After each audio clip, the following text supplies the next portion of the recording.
allá en el versículo 1, dice así el Evangelio de Lucas: aconteció un día de reposo, que habiendo entrado para comer en casa de un gobernante que era fariseo, estos le acechaban. La palabra gobernante ahí significa principal, y por el contexto de este versículo podemos deducir, afirmar que era un fariseo, era un principal de entre los fariseos, que había invitado, no sabemos por qué razones, probablemente no buenas razones, había invitado al Señor Jesucristo a su casa, a tener una comida junto con algunos fariseos más. Y digo que probablemente no fue una buena razón, porque dice ahí que le acechaban. Con esto no quiero decir, o no pensemos que le acechaban con golpes o con amenazas de muerte, sino con preguntas, siempre queriendo ver algún error, algo en qué culparlo para condenarlo.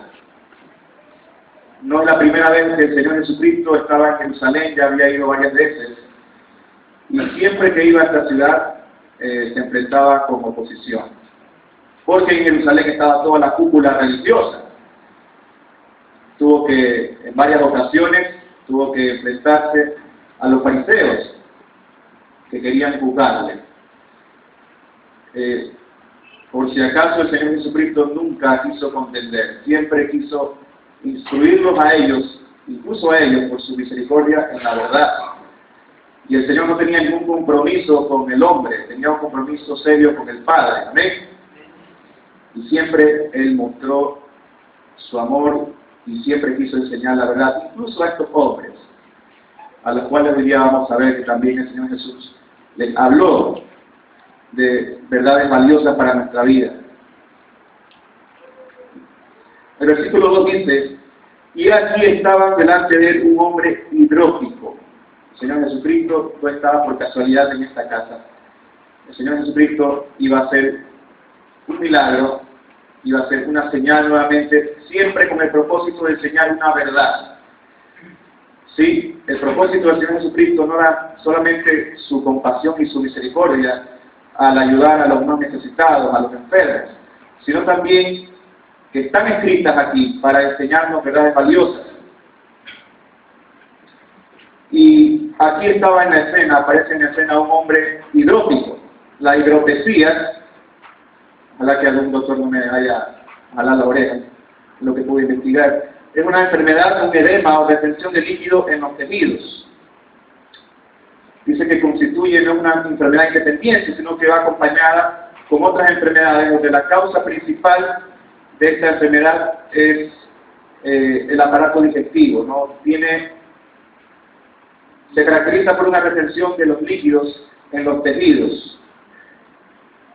Y en el vientre, dice, también se dan los tobillos, en las muñecas, brazos y cuello. Una enfermedad muy peligrosa que ha producido también la muerte en muchas ocasiones. Así que el caso de este hombre no era para nada fácil. Era una enfermedad muy delicada y va a tener un encuentro no sorpresivo, no por casualidad, sino porque este fue el propósito de Dios con el Señor Jesucristo. Versículo 3. Entonces Jesús habló a los intérpretes de la ley y a los fariseos diciendo: ¿es lícito sanar en el día de reposo? ¿Saben?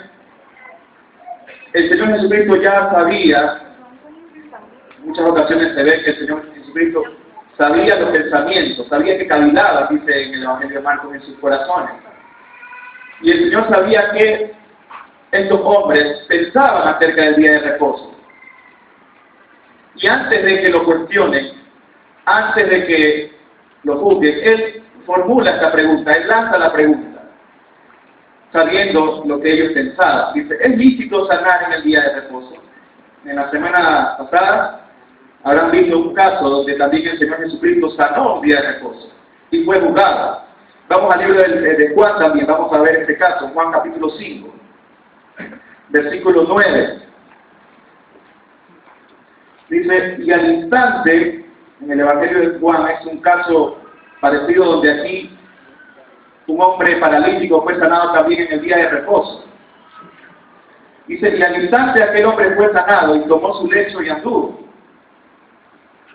Y era día de reposo aquel día. La Biblia hace énfasis en que era día de reposo. Versículo 16. Y por esta causa los judíos perseguían a Jesús y procuraban matarle porque hacía estas cosas. ¿Cuándo? En el día de reposo. ¿Sí? No era la primera vez que el Señor Jesucristo sanaba en día de reposo, lo hizo varias veces. Y aclaro nuevamente, no con el propósito de provocar polémica o contender, sino por mostrar cuál era el verdadero propósito y el verdadero sentido del día de reposo. Los fariseos y las autoridades religiosas en aquella época, ya por varios años, habían tomado la ley solamente por la letra. Ellos permitían que poder sanar o poder levantar un buey que se había caído en un pozo en el día de reposo. Pero habían llegado al extremo de considerar un trabajo sacar a un enfermo. Podían levantar un animal, podían sacar su buey a beber agua, porque era, según ellos, lícito. Claro, la ley lo contemplaba.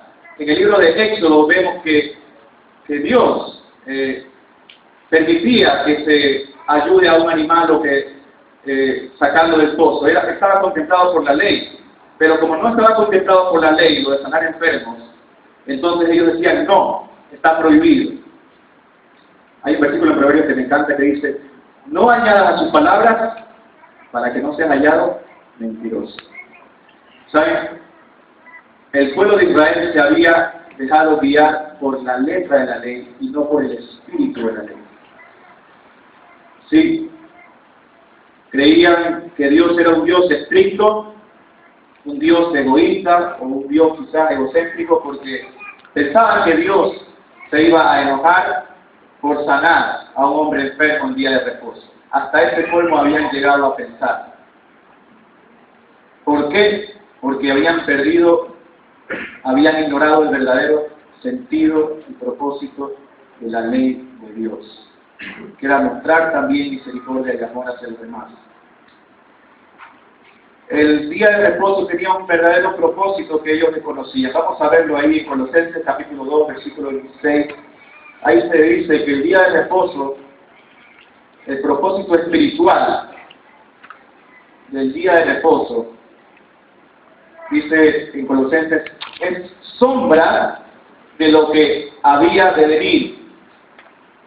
Por tanto, dice el versículo 16 en Colosenses 2, nadie os juzgue en comida o en bebida o en cuanto a días de fiesta, luna nueva o días de reposo. Todo lo cual es sombra de lo que ha de venir. Acompáñame también al libro de Hebreos, capítulo 4, versículo 9. Ahí vemos que el día de reposo es sombra. Era una sombra, un símbolo de algo que debe o debía ocurrir. Ahora dice el versículo 9 del capítulo 4 de Hebreos, por tanto, que era un reposo para el pueblo de Dios, porque el que ha entrado en su reposo también ha reposado de sus obras, como Dios de las suyas. Procuremos pues entrar en aquel reposo para que ninguno caiga en semejante ejemplo de desobediencia. Ahí, si usted lee todo el capítulo de Hebreos, usted se da cuenta que el Señor habla del reposo en un contexto de desobediencia e incredulidad. Y pone el ejemplo del pueblo de Israel cuando salió de la tierra de Egipto hacia la tierra prometida. Dice, ellos no entraron en el reposo, es decir, en la tierra prometida, por causa de su incredulidad. Y toma este ejemplo para enseñar al autor a los hebreos de que nosotros, los hijos de Dios, o el mundo, que no cree en el Señor, no disfrutará del reposo de Dios. ¿Saben, hermanos? Algún día, los que hemos creído ya en el Señor Jesucristo, podremos disfrutar de ese reposo eterno y celestial en la presencia de Dios. Amén. Y esa es nuestra también esperanza. Dice, descansar de nuestras obras, descansar en este mundo desgastante y perverso, y poder partir a la presencia de Dios. Este es el verdadero propósito del día de reposo. Era algo que ellos desconocían. ¿Saben? El orgullo muchas veces no nos deja ver, ¿sí? Apreciar y entender la verdad de Dios. La ley tenía sus propósitos. Hay gente que se pregunta, ¿por qué la ley del Antiguo Testamento? ¿Por qué todos los ritos? ¿Por qué todos los mandamientos? ¿Por qué tantas cosas? que hoy ya no debemos cumplir. Miren lo que anoté, algunos propósitos de la ley que deberíamos entender. Muy bien. La ley tenía en primer lugar un propósito. Primero era un retrato de la santidad y de la justicia de Dios. La ley nos muestra a un Dios santo y a un Dios justo. Por medio de la ley podemos conocer el carácter de Dios, podemos conocer su justicia. Pero en segundo lugar, la ley es un espejo también, ¿sí?, que nos muestra nuestro pecado, nos muestra nuestra suciedad ante un Dios santo. Dice en la palabra de Dios que la ley es para conocimiento del pecado, y es verdad, a través de la palabra de Dios, a través de la ley del Antiguo Testamento, podemos conocer qué es bueno y qué es malo. Podemos tener discernimiento entre qué es lo correcto y lo que no está bien. Y en tercer lugar, la ley tiene otro propósito. Fue dada para mostrarnos también la compasión, el perdón y la misericordia de Dios. Usted dirá, ¿cómo es eso? Claro, al no poder cumplir con todos los ritos y mandatos de Dios, Dios en la ley muestra su perdón y su misericordia a través de los sacrificios que están descritos en el Antiguo Testamento. La ley también muestra la compasión y la misericordia de Dios al no poder responder a todas las demandas de un Dios justo. Dios extiende su mano de salvación y de misericordia hacia el hombre pecador. Lo hizo por medio de la ley. El propósito número 4 que he anotado, vamos al libro de Gálatas capítulo 3.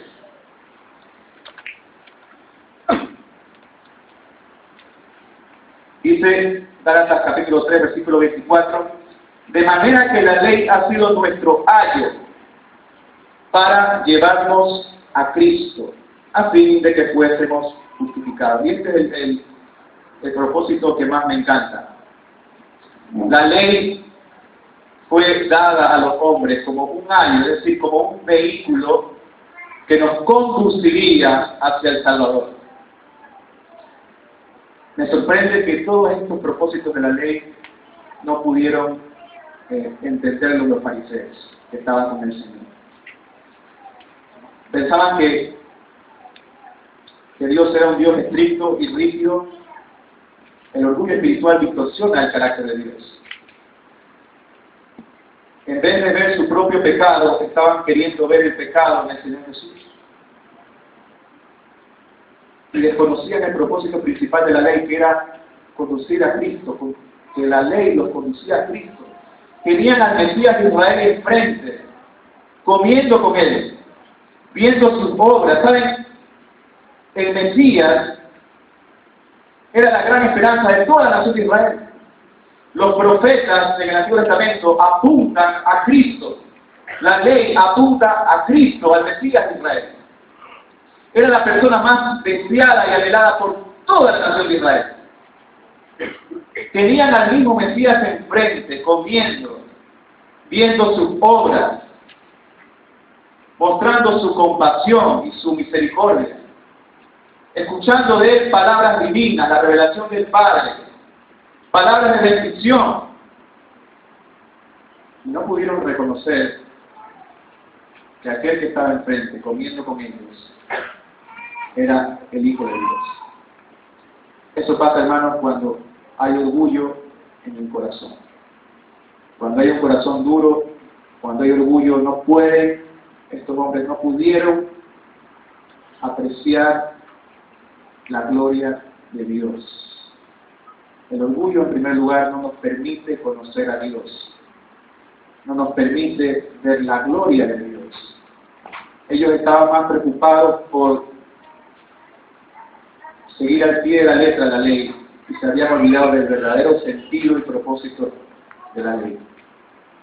Hermanos, cuidado, caemos en este error de ser rígidos.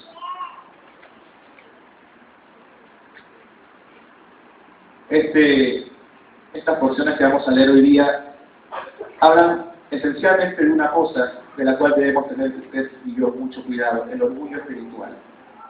Te dirá, ¿cómo que el orgullo espiritual? Si el orgullo no es espiritual. Sí, el orgullo religioso.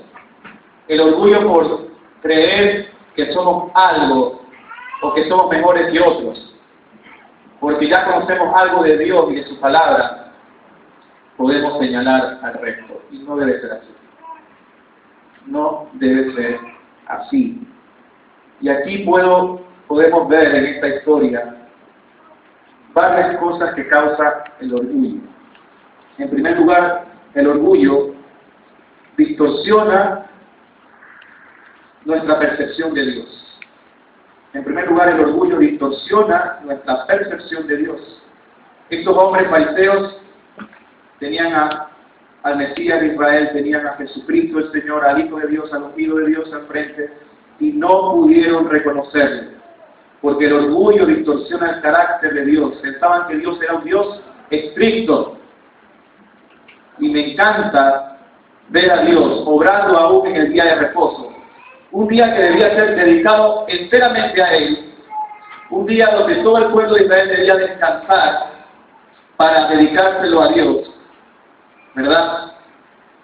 En esos días Dios también trabajaba y se preocupaba por los demás. A veces podemos pensar, uy, ¿por qué no vino al culto del hermano? Está en pecado.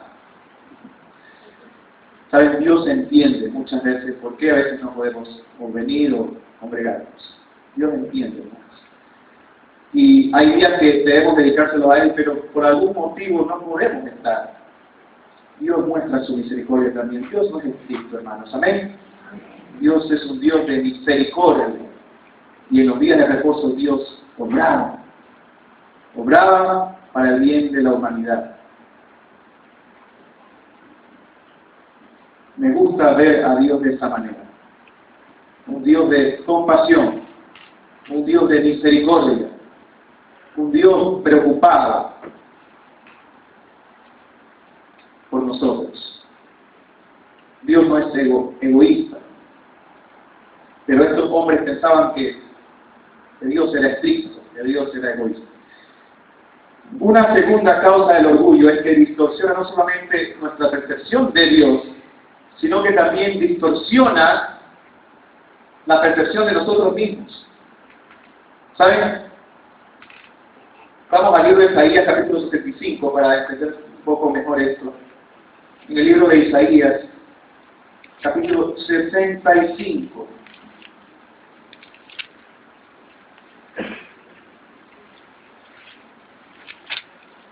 El pueblo de Israel por años, el día de hoy, la Biblia dice que a los judíos les fue dado la palabra de Dios. Por años estuvieron ellos la palabra de Dios. Fue el primer pueblo al cual fue revelado la verdad de Dios. Y aquí el profeta Isaías habla de una manera muy fuerte de parte de Dios a un pueblo que andaba en malos caminos. El pueblo de Israel dice: extendí mis manos todo el día a pueblo rebelde, el cual anda por camino no bueno, en pos de sus pensamientos, pueblo que en mi rostro me provoca de continua ira, sacrificando envueltos y quemando incienso sobre ladrillos, que se quedan en los sepulcros y en lugares escondidos, pasan la noche, que comen carne del cerdo y en sus ollas hay caldo de cosas inmundas. Dice la palabra de Dios ahí que extendí mis manos todo el día. Dios estaba extendiendo sus manos todo el día para que este pueblo se arrepienta. Pero el pueblo de Israel pensaba entre ellos mismos que estaban bien con Dios, pero estaban tan lejos de la realidad, porque su orgullo no los dejaba ver que estaban mal con Dios. Y el Señor aquí el profeta describe cuáles eran algunas de las cosas que no estaban haciendo bien. Dice, andaban en pos de sus pensamientos, andaban por caminos no buenos. Pueblo que en el rostro me provoca de continua ira, sacrificando en huertos. La palabra de Dios decía que los sacrificios tenían que ser llevados al templo, sacrificando en huertos, dice. quemando incienso sobre ladrillos. El incienso también debería ser especialmente preparado. Ellos estaban desobedeciendo la palabra de Dios. Dice que se quedan en los sepulcros. Se quedan en los sepulcros. En la ley de Dios era pecado tocar un cuerpo muerto. Y ellos estaban contaminando, tocando cuerpos muertos. Dice, y en lugares escondidos pasan la noche haciendo cosas que no debían en la oscuridad. Dice que comen carne de cerdo y en sus ollas hay caldo de cosas inmundas. La ley también prohibía cierto tipo de comida para el pueblo de Israel, entre ellas el cerdo. Y el colmo de la necedad del pueblo de Israel la vemos en el versículo siguiente. Versículo 5, que dice, estate en tu lugar, no te acerques a mí, porque soy más santo que tú. Estos son humo en mi furor, fuego que arde todo el día.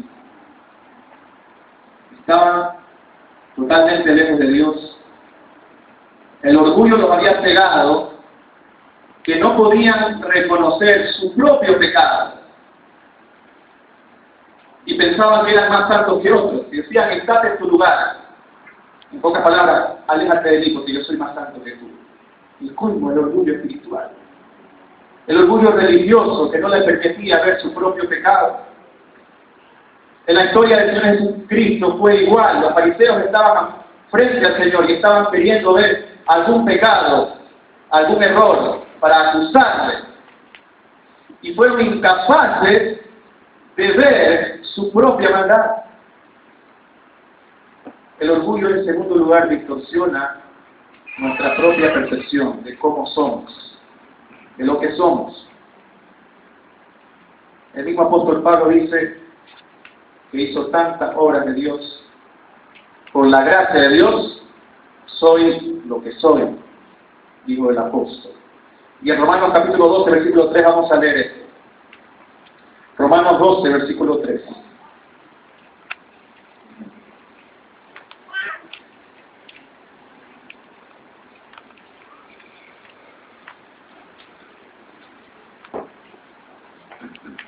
Dice, digo pues por la gracia que me es dada, a cada cual que está entre vosotros, que no tenga más alto concepto de sí que el que debe tener. Pablo advierte y exhorta que cada uno de nosotros no tengamos un concepto equivocado de nosotros mismos. Nadie se crea superior a otro, sino que piense de sí con cordura, conforme a la medida de fe que Dios repartió a cada uno. Pablo habló varias veces de este tema. A los filipenses les dijo, estimen a cada uno como superior a sí mismo. ¿Sí? Y nuevamente repito, palabra del apóstol Pablo que dice, por la gracia de Dios soy lo que soy, y su gracia no ha sido en vano para conmigo, antes he trabajado más que todos ellos, pero no yo, sino la gracia de Dios conmigo. ¿Amén? En tercer lugar, no solamente que el orgullo distorsiona nuestro concepto de Dios.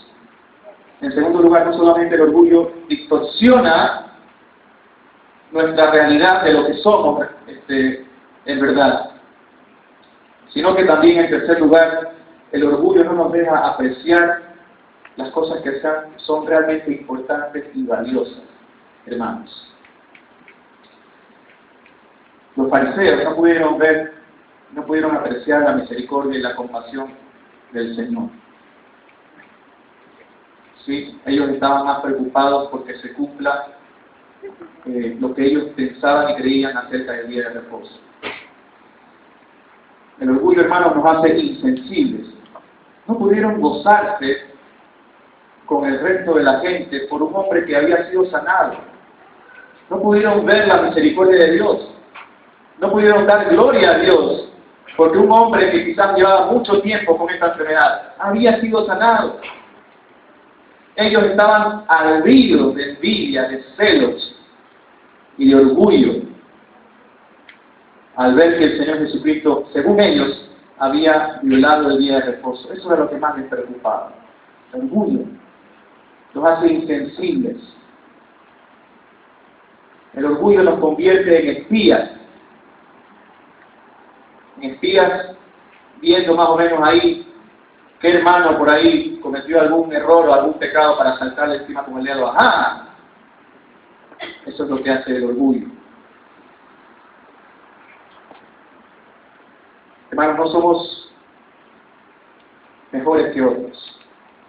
Y si algo bueno tenemos es por la gracia de Dios. Es por la gracia de Dios. A veces andamos ahí en la iglesia tratando de aplicar justicia a los hombres o a los hermanos.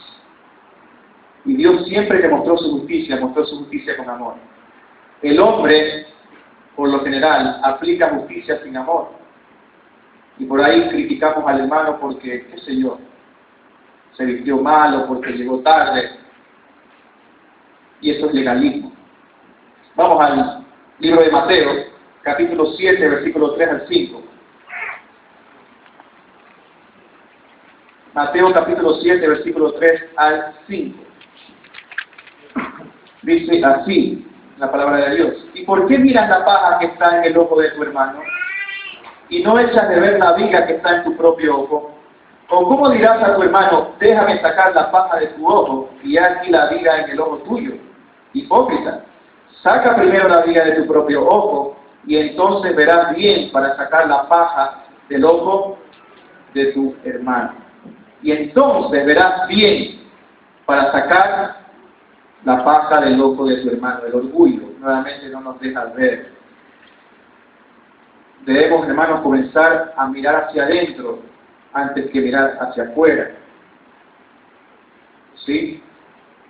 Yo creo que si la iglesia practicara esto hoy en día, estaríamos dejando de criticar y acusar a otras religiones y nos preocuparíamos más por nosotros mismos. ¿Amén? Amén. Versículo 4 al 6.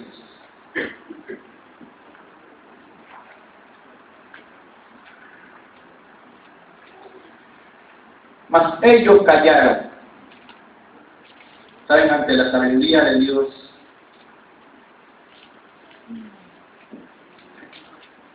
nadie puede quedarse. Nos quedamos sin palabras, ¿verdad? Dice que él tomándole, le sanó y le despidió. Y dirigiéndose a ellos dijo, ¿quién de vosotros si su asno o su buey cae en algún pozo, no lo sacará inmediatamente, aunque sea el día de reposo? Y no le podían replicar a estas cosas. El Señor dice aquí, literalmente lo que significa es que le tomó de la mano a este hombre enfermo, puso sus manos sobre él y le sanó, y luego lo dejó libre, le despidió. ¿Sí? Me hubiera gustado ver ese aspecto tierno y amoroso del Señor hacia el más necesitado, hacia el que sufre. Y lo podemos ver hoy en día también, ¿verdad? ¿Amén? ¿Sí? ¿Cuántas veces el Señor no ha tratado con nosotros? ¿Cuántas veces el Señor no ha tratado con nuestros problemas y nuestras enfermedades?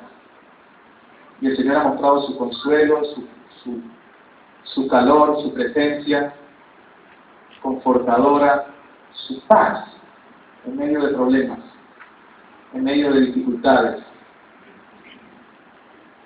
Esta es la misericordia del Señor. Y el Señor, me gusta esta historia porque el Señor muestra su compasión y no pierde la compostura en medio de tremenda oposición, en medio de gente que lo quería juzgar. El Señor mostró sabiduría y mostró su amor. Hermanos, eso es un ejemplo para nosotros también. ¿Cómo respondemos ante una ofensa?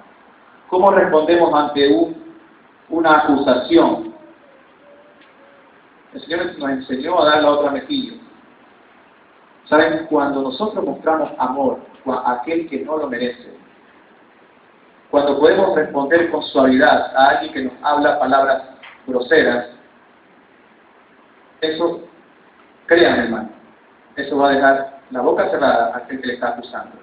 Y no podrá cuestionarlo, porque usted respondió como Dios responde. Amén. Debemos aprender a responder como el Señor. En medio de la oposición, en medio de las acusaciones y ofensas, responder con palabras de gracia. Responder con la sabiduría de Dios. Otra consecuencia horrible del orgullo es la arrogancia y la vanagloria. Y el Señor Jesucristo va a tocar este tema también. Vamos al versículo 7 al 10. Observando cómo escogían los primeros asientos a la mesa, refirió a los convidados una parábola diciéndoles: cuando fueres convidado por alguno a bodas, no te sientes en el primer lugar, no sea que otro más distinguido que tú esté convidado por él. Y viniendo el que te convidó a ti y a él te diga: da lugar a él. Y entonces comiences con vergüenza a ocupar el último lugar. Mas cuando fueres convidado, ve y siéntate en el último lugar, para que cuando venga el que te convidó te diga: amigo, sube más arriba. Entonces tendrás gloria delante de los que se sientan contigo a la mesa. Hermanos, por si acaso esta parábola no quiere decir que no debamos sentarnos aquí. Yo creo que los más identificados con esta parábola somos adolescentes, ¿verdad? ¿Sí? Nunca falta en las ofrendas, por favor, los adolescentes vienen acá a la grada. Sí, nunca falta el comentario. Yo creo que los adolescentes se identifican mucho con este. No, pero no es realmente el propósito enseñar esto. No hay nada de malo sentarse acá adelante. No hay nada de malo, siempre y cuando sea por motivaciones correctas, ¿no? El mensaje central de esta parábola está en el versículo 11. Dice: porque cualquiera que se enaltece será humillado, y el que se humilla será enaltecido. ¿Saben? El orgullo crea falsas expectativas. No solamente me distorsiona el concepto de Dios, no solamente que me distorsiona mi concepto acerca de mí mismo, no solamente que no me permite ver la gloria de Dios y cosas valiosas, sino que también me vuelve arrogante, me crea falsas expectativas en este mundo. Eso hace el orgullo. El Señor cita esta parábola, narra esta parábola, ¿por qué? Porque había visto en la mesa donde estaban comiendo que se estaban un poco más y peleando por ocupar los primeros puestos. Probablemente querían más comodidad, probablemente no querían quedarse sin puestos, probablemente querían comer primero. ¿Sí? ¿Saben? Esto también se ve muchas veces en la iglesia. ¿Sí? Por ahí vamos compitiendo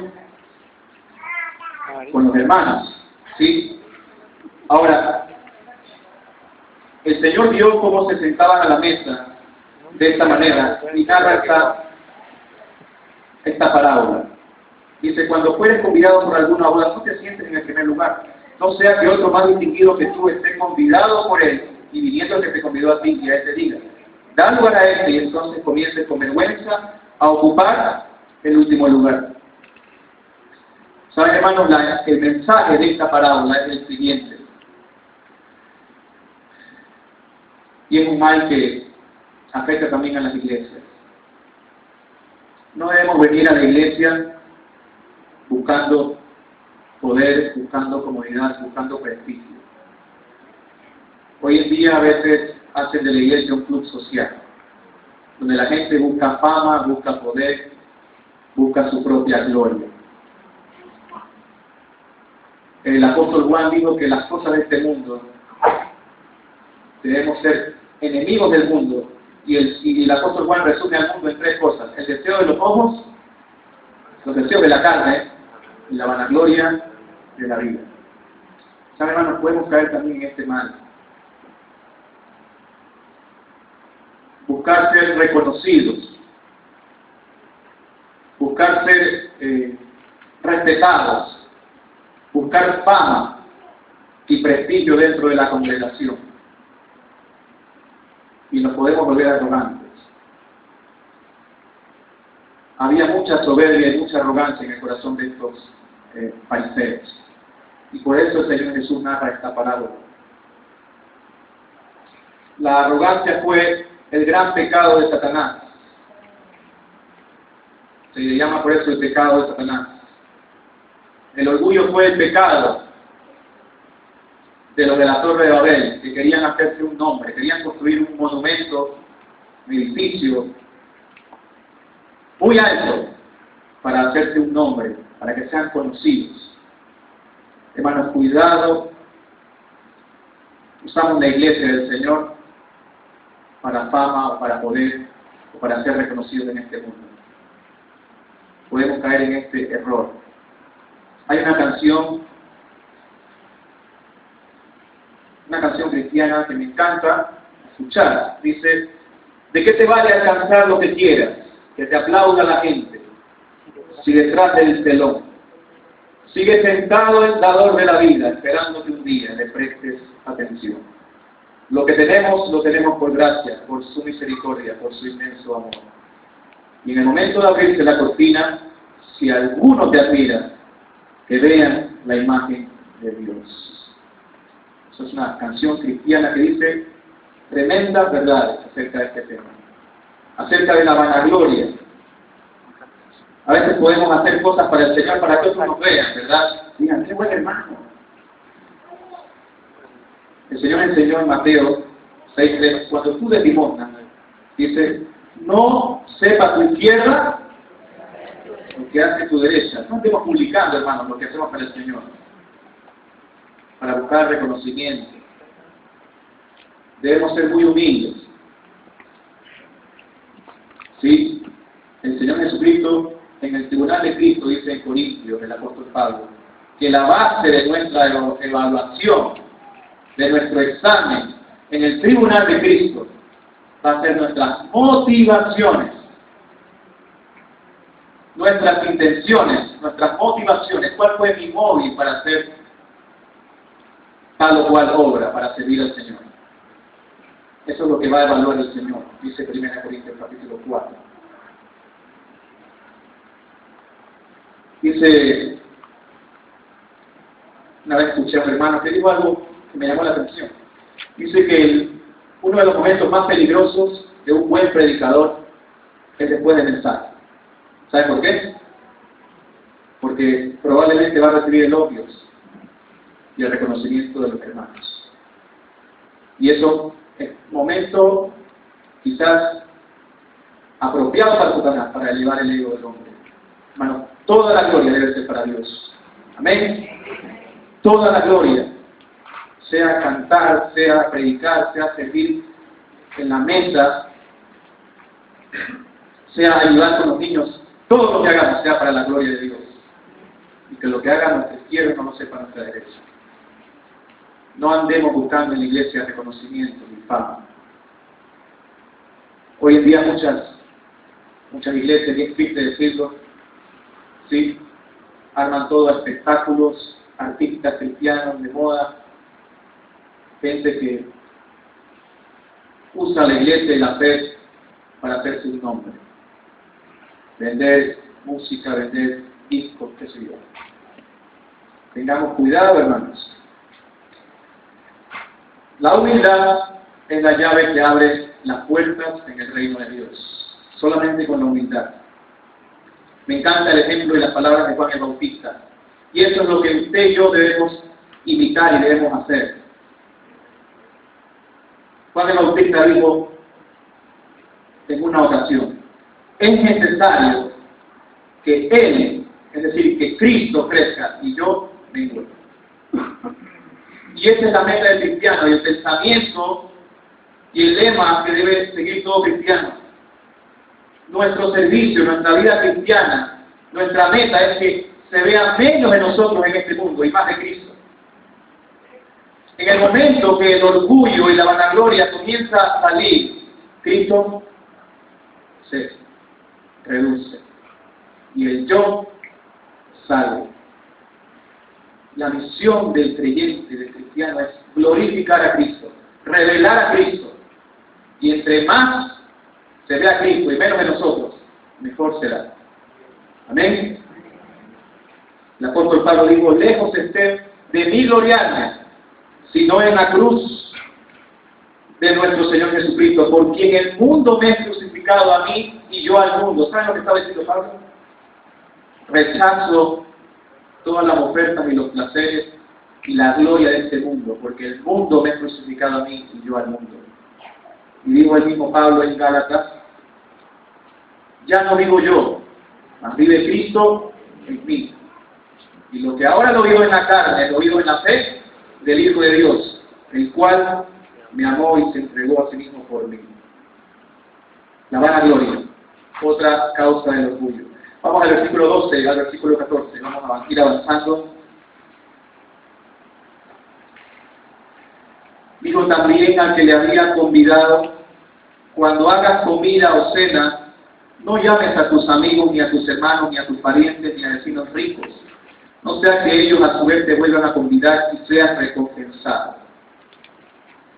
Mas, cuando hagas banquete, llama a los pobres, los mancos, los cojos y los ciegos y serás bienaventurado, porque ellos no te pueden recompensar, pero te será recompensado en la resurrección de los justos. Qué linda enseñanza del Señor. Por si acaso, hermanos, siempre hay que aclarar algo, ¿verdad? Por si acaso.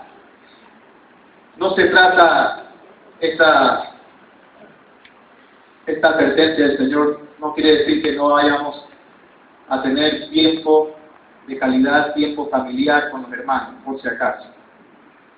Eso no es lo que está enseñando el Señor. No es que no debemos pasar tiempo con familia o con amigos y hermanos. Lo que el Señor y el mensaje de esta advertencia y este consejo del Señor es: no hagamos nada por interés. No hagamos nada por interés. Hermanos, este es otro mal en la iglesia, ¿eh? Y con dolor en el corazón lo digo. Muchas veces venimos también a la iglesia a formar relaciones sociales. Queremos buscar a los hermanos que quizás nos puedan dar algo: comodidad, beneficios, privilegios, posiciones. Hermanos, que no sea así en la iglesia del Señor. El mensaje del Señor Jesucristo es que tu interés sea sincero y que tu preocupación fundamental sea por los más necesitados. ¿Amén? Ese es el mensaje de esta advertencia, de este consejo del Señor.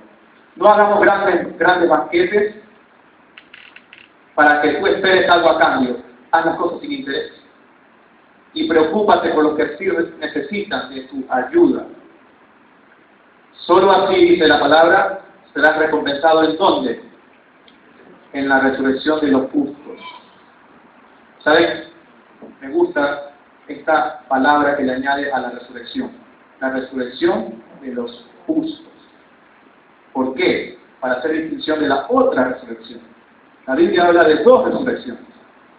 Daniel habla de una resurrección para confusión perpetua o para el castigo eterno, que habla de Apocalipsis. Y otra resurrección es la resurrección de los justos, los creyentes, los que se han arrepentido y que han venido a los pies del Señor. Resucitarán y serán recompensados. Hermanos, tengamos cuidado. ¿Qué venimos a buscar en la iglesia del Señor? Cuidado con hacer acepción de personas. Es un pecado serio. El libro de Santiago dice, hablando ahí de acepción de personas. En la iglesia puede y hay acepción de personas muchas veces. Nos juntamos con tal hermano porque tiene algo, no tiene más dinero, o nos juntamos con el de acá o con el líder de acá porque me puede dar prestigio o tal cosa. Buscamos o hacemos cosas muchas veces para recibir algo a cambio. El Señor dice que no sea así. Nuestra preocupación debe ser por todos, hermanos. Solamente así seremos realmente una familia unida en amor y en humildad, preocupados todos unos por otros. Yo creo, hermanos, que debemos ser más unidos y siempre repasar estos pasajes para acordarnos, hermanos, cuál es el propósito de la iglesia. Tengamos mucho cuidado, hermanos, cómo tratamos a las ovejas del Señor. Nuestro amor, nuestra preocupación y nuestro interés debe ser por todos sin excepción, desde los niños hasta los más mayores, desde los más pobres hasta los más ricos. Todos deben ser de nuestro interés y preocupación. Amén.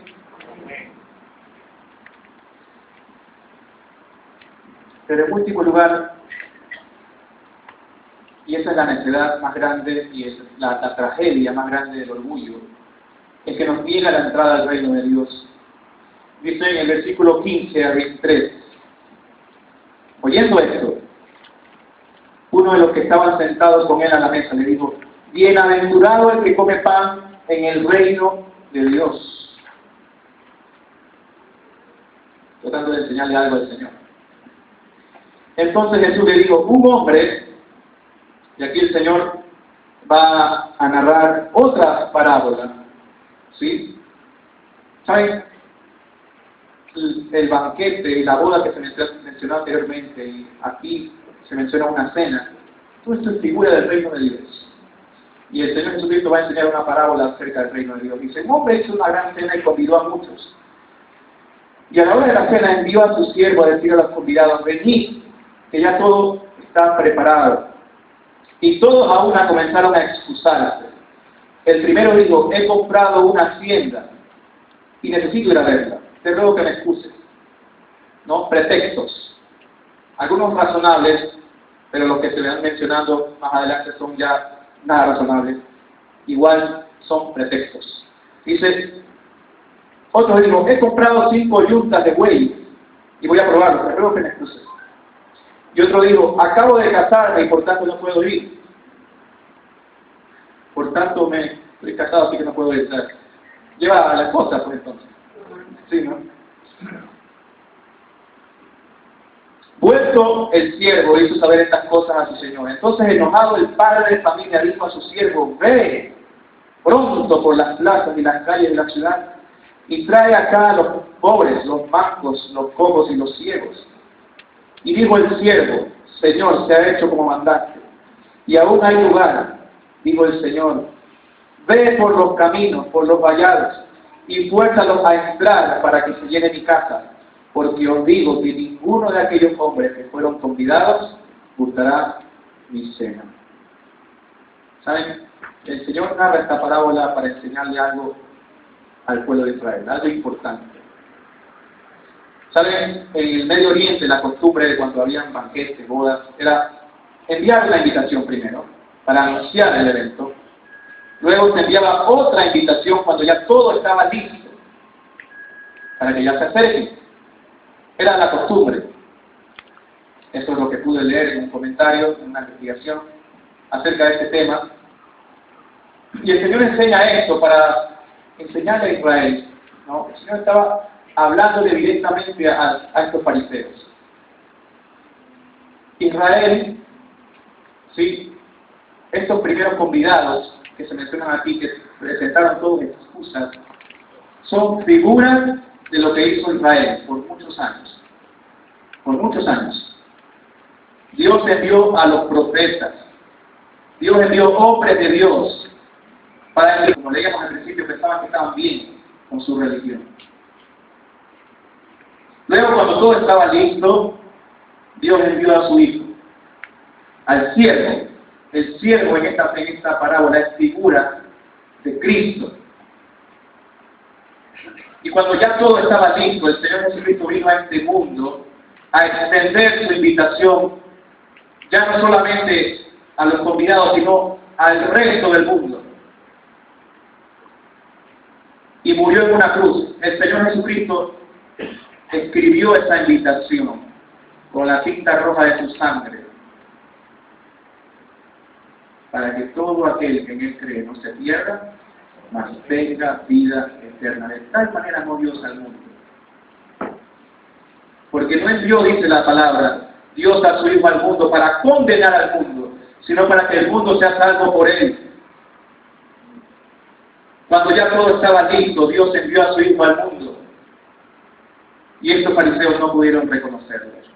El Señor se estaba refiriendo a Israel, se estaba refiriendo a sí mismo como el gran siervo de Dios. Y termina la parábola diciendo que el Padre enojado dice, fuérzalos a entrar, llama al resto, a los cojos, a los mancos. O sea, Dios extendió desde Israel su misericordia a toda la humanidad. Toda la humanidad.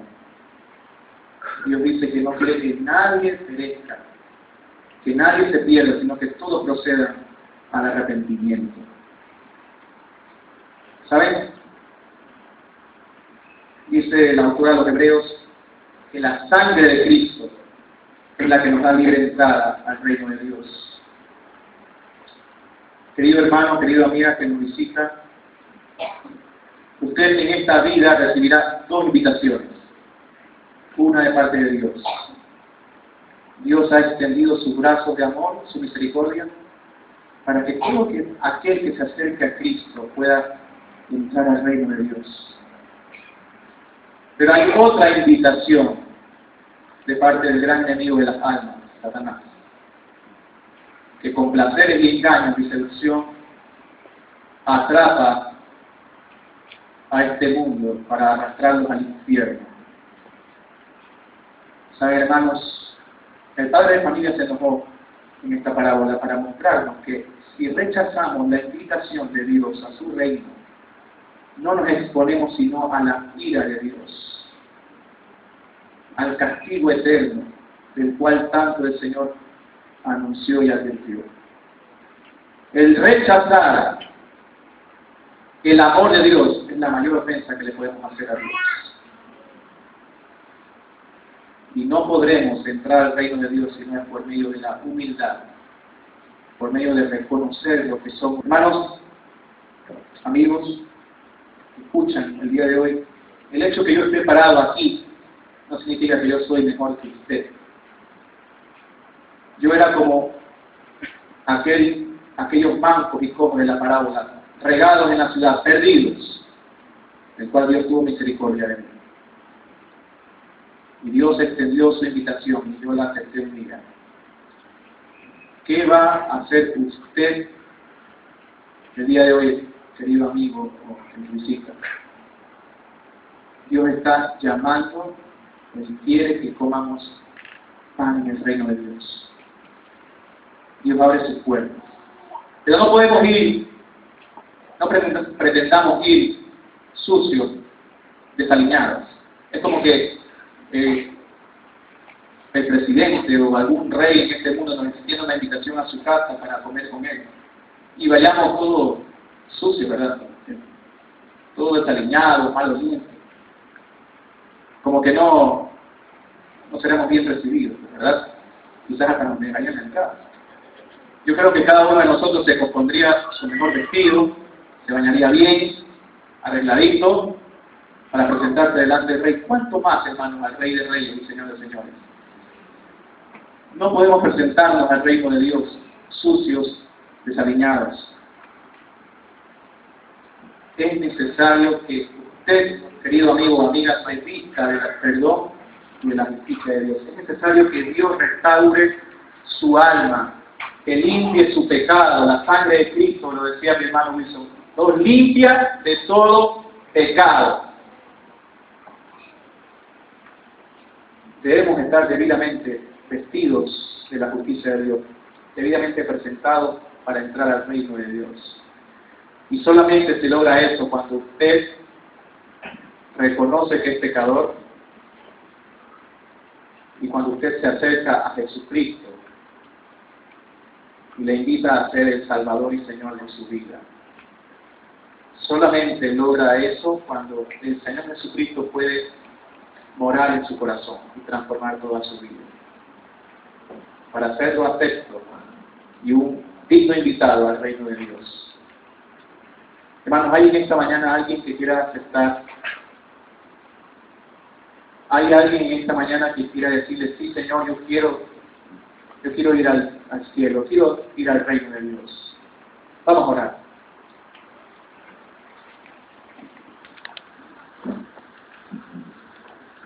Si has podido comprender esta historia,